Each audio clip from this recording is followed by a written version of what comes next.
Greetings and salutations. Of course, you are tuning in to the Disgruntled Millennial Podcast. My name is Brett Segal, the Disgruntled Millennial. I always broadcast to you from my safe space down here in northern Florida, where I'm always free from your bigotry, racism, hatred, microaggressions, and your patriarchy. Oh, my God, Nancy Pelosi. God, why can't you just retire? You thought I was going to say something else, didn't you? No, that's what the liberals say. They say, oh, why can't Trump just die? We want him to... No, Nancy Pelosi, I just want you to retire. Please just go away.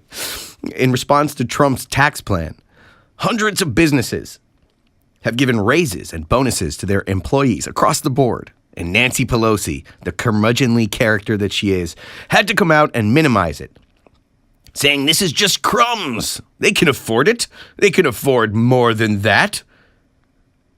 Coming from a lady who has $30 million. $30 million! $30 million. Do you know how many late-term abortions you could have with $30 million? Wow. Being a congressperson must be very, very lucrative. And I say congressperson for the PC crowd out there because, God forbid, I say congressman or congresswoman even. Some women... No, I'm not going to get into that right now. Okay, anyway. Crumbs, right? Crumbs. These companies, they're just giving crumbs. It's just a way to demonize President Trump. AT&T alone gave $1,000 to each of its 200,000 employees. 200,000 employees, $1,000 each. I'm not so good at math, but that sounds like $200 million. $200 million. Can you conceive of that much money? Think about how much money that is. $200 million just because they were able to save some money on taxes. Crumbs, right? Crumbs. And people are so cavalier about criticizing these big businesses for their greed. They're so greedy. Well, how is it that once you unburden them from these unfair, bloated taxes and unleash their productivity by slashing regulations, how is it that they all of a sudden become more generous? Could it be that when you're not tying people down and stealing their stuff, that they actually start to feel a little bit more generous? Could it be? Could it be that liberal policies have stripped people of one of their most sacred virtues, generosity? Yeah, they're so greedy. $200,000 is nothing to sneeze at. Nancy Pelosi, crumbs. It's more than you have. More than you could ever give. Maybe they were just greedy because these politicians insist on making rich people pay a higher rate than other people, as if they are a different class of Americans. They're different than us, you see. They have to pay more. They have to pay a higher rate than we do. And we need to increase. Bernie Sanders actually wants these rich people, these rich folks to pay 90%, 90 cents on the dollar. I mean, they're already paying most of the taxes. But no, and these big businessmen, they are the ones who get pinned as greedy. No, Bernie wants to take 9 cents on the dollar. And it's the businessmen who are greedy. Bernie didn't work for it. Bernie didn't do anything for it. All he did was vote yes on some resolution in Congress. Wow. Such a skilled man you are. You really, really deserve those 4 houses that you have. No, you see, even if the tax rate were flat across the board, rich people would still be paying much more than your average Joe, right? I mean, instead of shaming them for having too much money or for being greedy, maybe we should thank them for picking up our slack.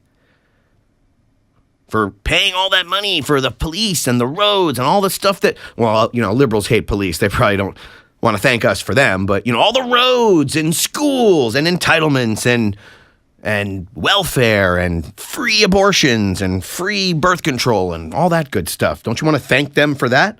You know, someone's paying for it.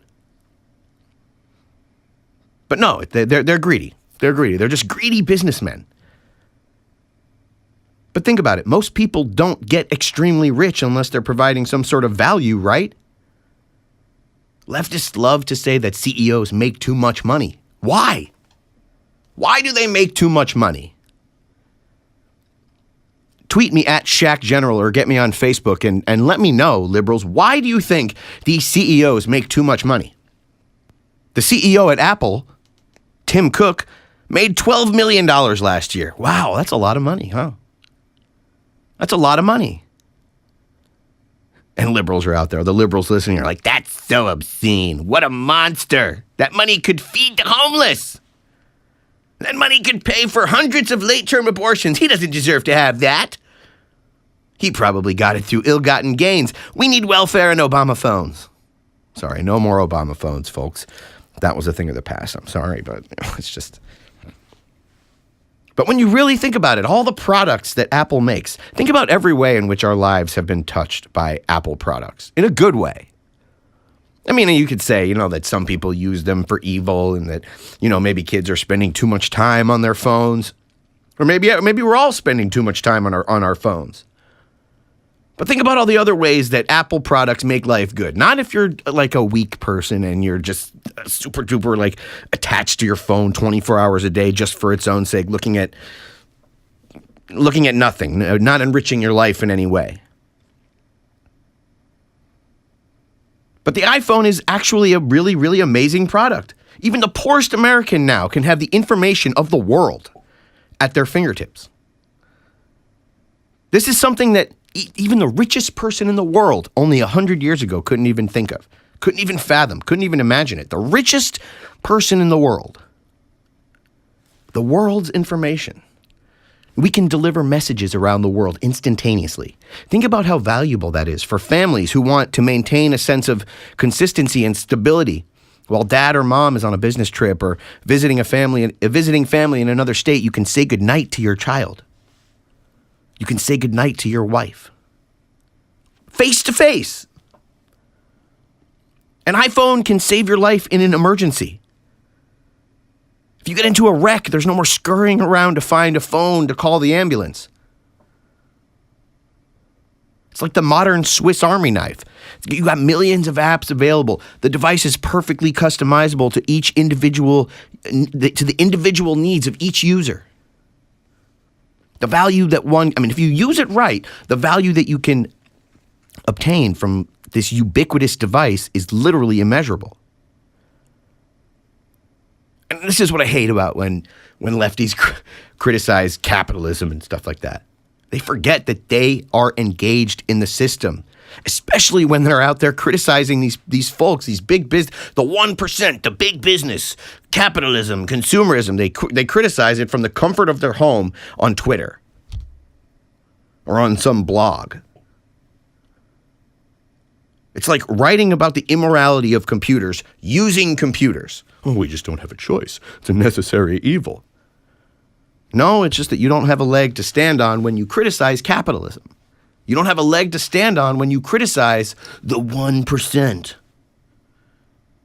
The 1%. Money is zero sum. Wealth is zero sum. The 1% took our money. They took our wealth. We had it. Now they have it. No, you never had it. And without these folks, without these big businessmen, without these, the people who orchestrate the scientists and all the folks who hoist the rocks out of the earth, and then they refine the rocks and they bring them to their factories and they make your phone so that you can just call your friend and bitch and complain about capitalism. It's kind of funny. See, capitalism has made life so easy in the West. Life-affirming products are so ubiquitous and available to people that people literally tweet about how oppressed they are in America from their Harvard University lectures using iPhones. iPhones. Do I need to explain the irony in that? There are people in the world that are so poor that they eat dirt. They eat dirt. Countries so sexist and oppressive that women can be arrested for showing a little bit of ankle.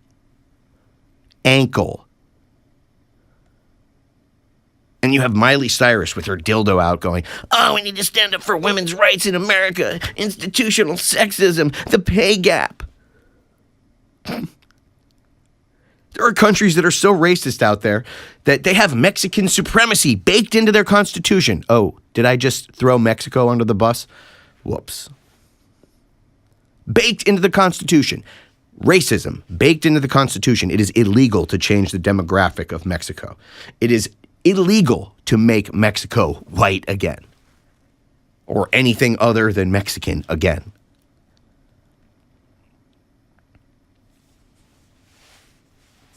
I'm sure people truly fighting for survival would love the chance to come here to America and be a part of that worker class that liberals always say are being oppressed.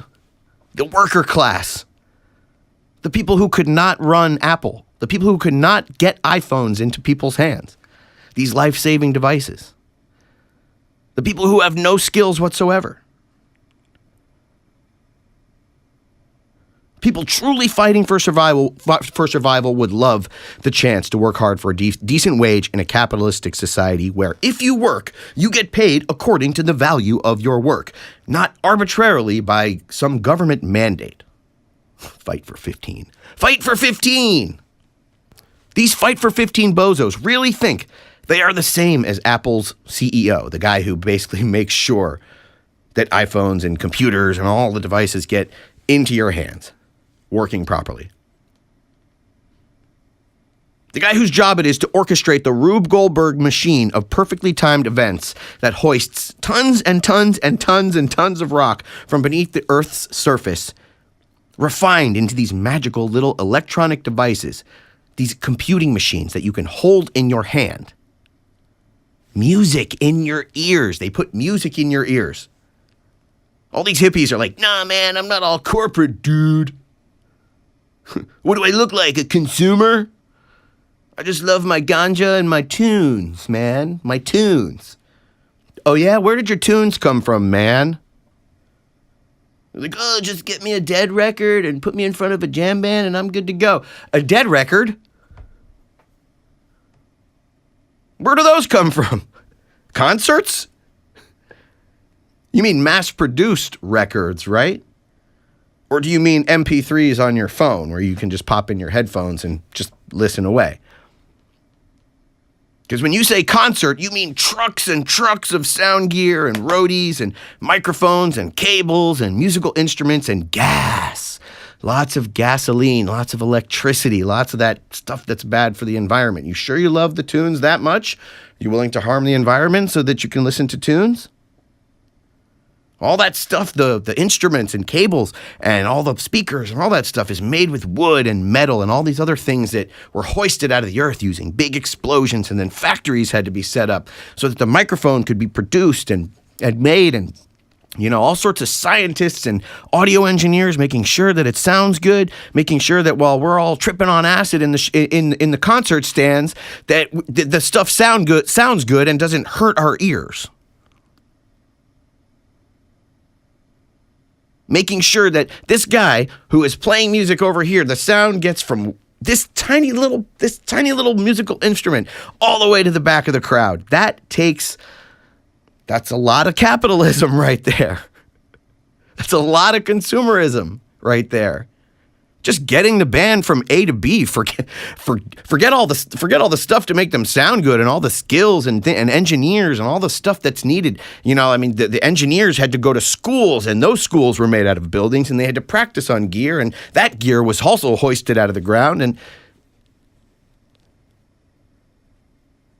just the idea, just the fact of listening to tunes, man. Just listening to tunes. And most people don't even think about what goes into making an iPhone. That thing that allows you to just listen to your favorite tunes wherever you are. That allows you to call your friends. It allows you to FaceTime, face-to-face. Most people don't think. Just the hardware. Forget the armies of coders, the geniuses of the highest caliber, all pecking away at their computers, gathered for the central purpose of making sure that your iPhone functions as more than a paperweight, right? So let's talk about just the hardware. Before it's anything, it's a bunch of rock. It's metal. It's raw elements. And I mean a lot of raw elements. In July 2016, Apple sold their 1 billionth iPhone. A lot of raw elements. That's a lot of rock. 1 billion, that's 1,000 times 1,000 times 1,000 and counting. All these little pocket-sized computers connecting the world in unprecedented and ever-changing ways. Most people don't think of what goes into making that. iPhones have become so ubiquitous and indispensable that it's easy to forget the magic behind every device. And when I say magic, I don't mean real magic. Every liberals are like, Romney believes in magic underwear, therefore capitalism is bad. Whatever. I mean the nearly impossible ballet of events that has transpired from the beginning of science, and the beginning of industry on to the present day. The inter and intra-generational streams of knowledge and scientific discoveries that commingled over millennia. Every entrepreneur who found ways to use science to make our lives easier. The trillions of decisions made, the dollars spent, the risks taken. It's almost godly. It's almost God. When you look at your phone, it's almost a little bit godly. You see, science to liberals is this nebulous and strictly utilitarian concept. It's a means to an end, not the life-affirming struggle to find truth. That's not what's valuable about it to them. It's valuable as a means to an end. They can use it or ignore it to suit their ends. Not because they care about discovery or self-knowledge or self-realization. Brett, what do you mean, self-realization? What do you mean? What does science have to do with self-realization? You see, to me, I think it's obvious. Science from the very beginning has guided humanity to understand our place in the universe. No other organism has the perspective that human beings have. No other organism can know its place in the universe. And no other organism has hoisted billions and billions of tons of rocks from the earth, refined it into humming machines, and sent them into space. And down here on Earth, these little machines, they make our lives better. They just do. This is why it really gets me when I hear these leftists complaining about the rich, about the 1%, the people who have too much. The people who already pay most of the taxes. The CEOs, the CEO of Apple, for example. This guy just has too much. See, when you hear a liberal talking about that, be wary. Especially if they take part in said society. Like if they live indoors, enjoy electricity, running water, mobile transportation, mobile communication, the internet. Even if they do nothing but wear clothing and walk the earth, they're engaging in the capitalistic system. Unless they went and made their own. I mean, I guess if they made their own clothing, but then they're just like these rich, greedy corporatists who hoist materials from the earth and use it. Use the material. No matter what happens, no matter if you are alive today, you had to use some sort of material to survive, some food. You had to kill a plant. Even if you're a vegetarian, you had to kill plants. You were taking a life. But we think about these 1%ers and we say, oh, they're so greedy. You know, any welfare that you consume, that's where it comes from. It comes from these 1%ers. I mean, if you're okay taking stuff from people, I guess to each his own. But, like, don't you realize that we generally owe a lot to these folks, to these rich folks? I mean, think about the magnificent ballet of events that must be performed in order to bring together all the ingredients of just one iPhone. It took geniuses and specialists of every stripe to create the technology. It took businessmen to produce 1 billion of them, and for better or worse, to bring them into our lives at a very modest cost. Considering the value of what you get out of an iPhone, the cost is really, really low, if you think about it. Forget the armies of coders, all the geniuses. Like I said before, all the geniuses that make your little phone more than just a paperweight. It would all be useless without the physical device, the actual physical device. The physical device alone is a marvel of science, engineering, and yes, capitalism. And before it becomes anything, it's just a bunch of rock buried beneath the earth, spread across the 4 corners of the earth. Lots and lots of rocks. Now think about this. I did a little bit of research on this. I want you to stay with me for a minute. I'm going to try to put this into perspective for you. Of the 83 stable, non-radioactive elements on the periodic table, 62 different metals go into making your iPhone. and as many as 12 of them have no replacements anywhere on Earth. No replacements, no substitutions. Just the case alone. The case uses aerospace-grade aluminum with an anodized layer on the outside to add protection. At 5 micrometers thick, this layer is thinner than a coat of paint. The battery is made of a lithium cobalt oxide with a graphite anode and aluminum casing. Cobalt, graphite, lithium, aluminum.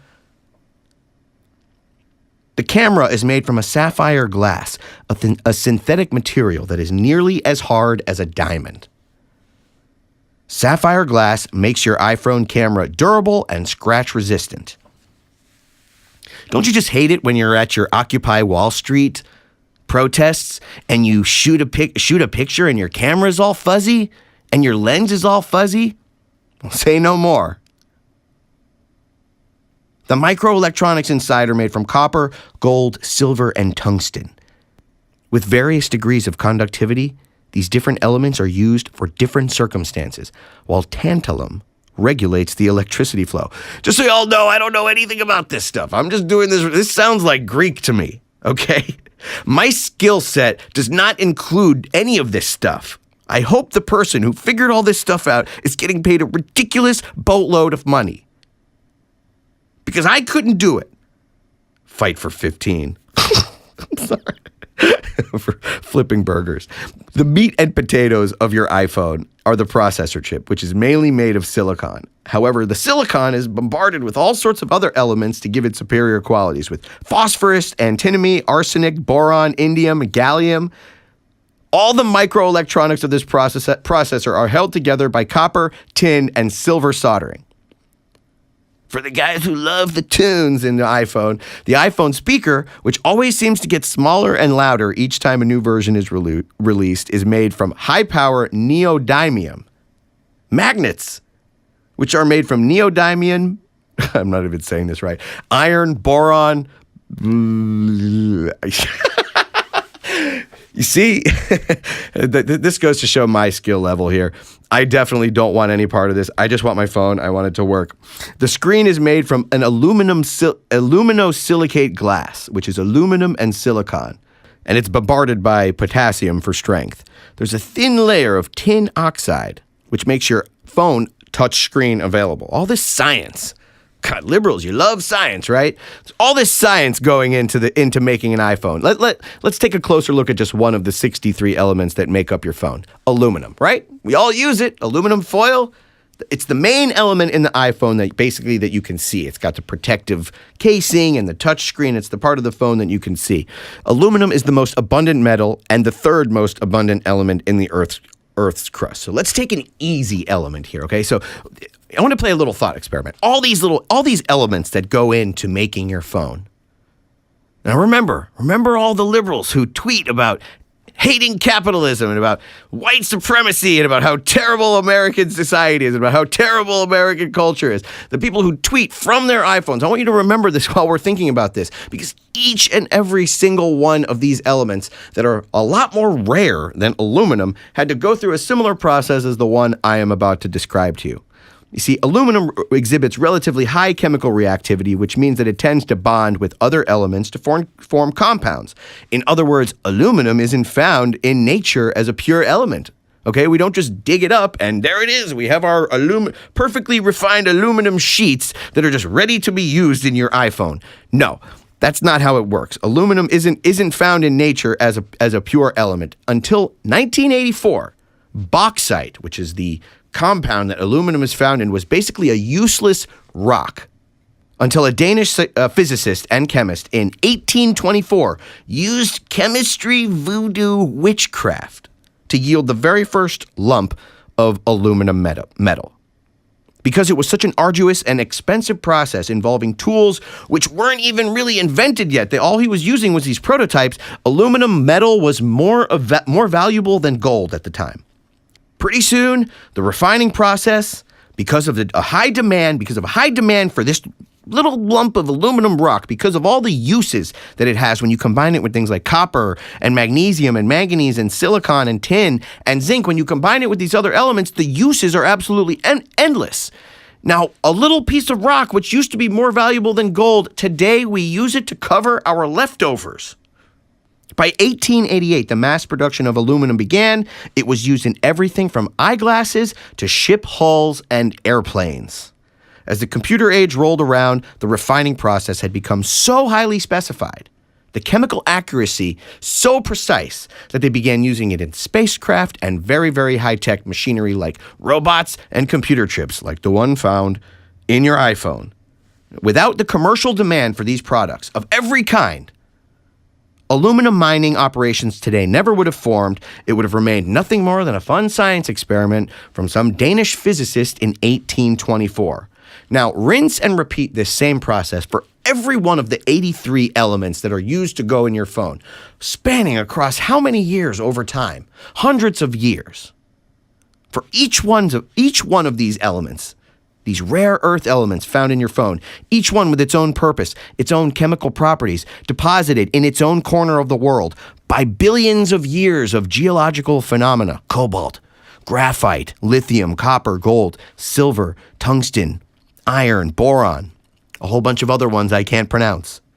Millions of decisions, billions of decisions, from where to dig to how many trucks to bring in. Right off the ground. The phone simply doesn't work without these elements. How do we know? Can't we just stick a piece of mud in in a casing and call it an iPhone? No. Centuries of accumulated scientific and mathematic knowledge about physics, chemistry, electricity, conductors, the table of elements, metallurgy, and the behavior of energy. It had to be distilled by teams and teams of geniuses over millennia into a sleek design, lightweight. On paper, that is. Right? On paper. It's just a design on paper. It's all theoretical until you start digging, right? Think about the highly skilled work that requires the mining of humanity's greatest resource, the brightest and most unique gifted minds. These geniuses who thought to take tungsten and boron and lithium. I have no idea what any of that stuff means or does. I'm just really glad that people out there do, that humanity is so righteous. I mean, I can't take credit for it, but I still enjoy being a part of the system that allows for this kind of thing, right? The geniuses, the smart people, fight for 15. I'm sorry. I'll stop. Now, even before they start digging in the ground, you have to have these computers and all these other devices that have to be created and manufactured so that we can get the next best computer, the next best computing device. iPhones now are made with these 3D CAD, these 3D models within computers. They know it's going to work before they even make the prototype.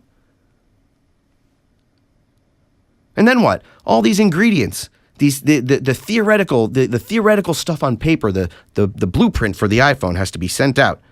The ingredients have to be hoisted from the earth, refined, put back together in this majestic display of ingenuity and business acumen that literally moves large swaths of earth from almost every corner of the globe and brings it into your lap, into your hands. You're probably listening to this show on one right now.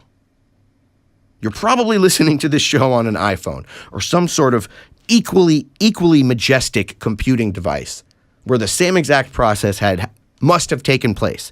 Metals brought in from all places around the world. And then they have to manufacture it into microchips, processors, modems, touchscreens, other components for the phone, each forming its own host of different companies around the world. One company that does the microchip, another company that does the motherboard, or I don't know. Look, I am not an expert in all of this stuff, but I can see the dance. I can see the ballet of amazing things that have had to happen in order to bring us these devices. My studio is chock full. I'm looking around. I can't see one device. I can't see one item that hasn't been touched by the beautiful hand of capitalism. Now, even once the individual components are made, the microchips, the processors, the modems, the touchscreens, even once they're all made, they have to be sent to a manufacturer where workers in a production line assemble your phone. That means a sterilized facility. Think about all the things that have to go into making that facility. Metals, high beam, bar, drywall, all kinds of stuff. This means a sterilized facility, an army of skilled, detail-oriented workers. custom-made tools, the latest in computer, laser, and robotic technology. Then your iPhones are packaged, collated, boxed, and shipped to a Best Buy near you. That means paper, boxes, tape, trucks, planes, boats, trains, armies of workers who move, push, pull, and unload and ship your future iPhone to where it goes. Still, an iPhone is just a paperweight, a projectile without the coders to actually bring your phone to life.